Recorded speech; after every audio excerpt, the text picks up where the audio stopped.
The number one crime an evangelical can commit these days: naming names. That's why I wrote a new book called Judge Not, Chapter 2, Naming Names, Why You and I, Dear Christian, Must Get Over Rightly our absolute fear of pointing at somebody and saying, that guy, fill in the blank with his name, is a false teacher. The Bible makes it clear that if we love God, if we love the truth, if we love people, and if we love the false teacher, we will do what the Bible says: mark them, scope them out like we're taking aim, so that people can avoid them or that false teacher can actually get saved. It is not a small irony these days that I will hear some Christians say, well, it's just not nice. We don't want to alienate people who might be a follower of that false teacher. I've heard that a lot, that we shouldn't talk about these things because somebody might not follow our ministry, or they might not listen to us if we offend somebody by pointing toward their leader and saying, that guy's a false teacher. And yet, at the same time, we will name Hillary Clinton, Barack Obama, alienating 50% of potential followers because it seems that we're willing to name names in the arena of politics, which is kind of important, but not in the arena of theology, which is supremely important. Let me begin from chapter 2 of Judge Not by naming a name of an old theologian, J. Sidlow Baxter, who had a quote from decades ago that, whoofta, here's what he said: "Such are the people who today, with sickly kindness, will tolerate teachers of error in our pulpits because they're such smooth-mannered and amiable gentlemen. They would rather allow error to be preached and souls to be deceived than hurt the preacher's feelings. Let Baal be worshiped rather than drought come. Let the cancer kill its victim rather than the cruel surgeon use the knife." The best thing that could happen to some so-called Christian ministers of today is that they should be denounced in God's name by their hearers. We are commanded to do that.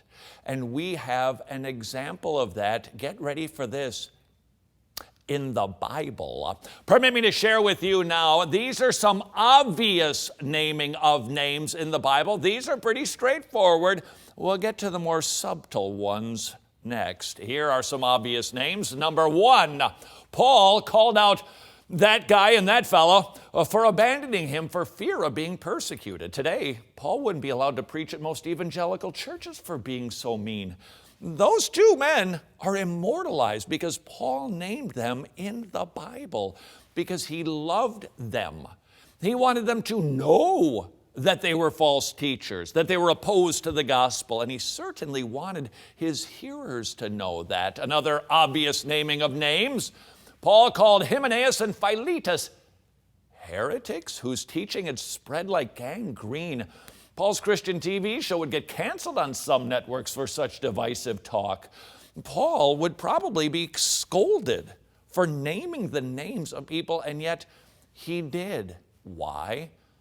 Because it's actually biblical. Example number 3, Paul called Jannes and Jambres men of depraved mind.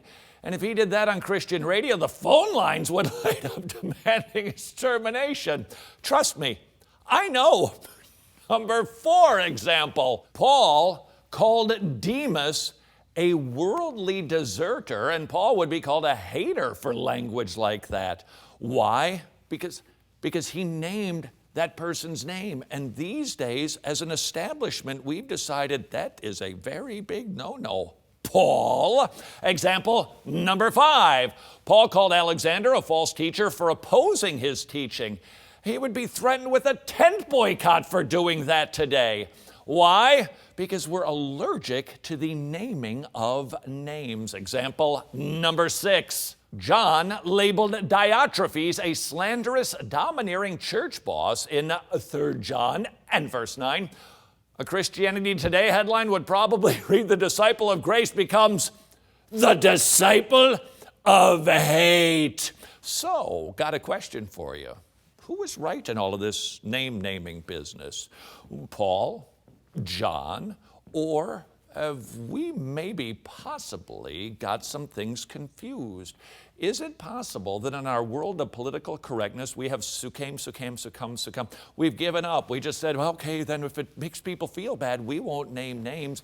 And we simply avoid it to the detriment of people's souls.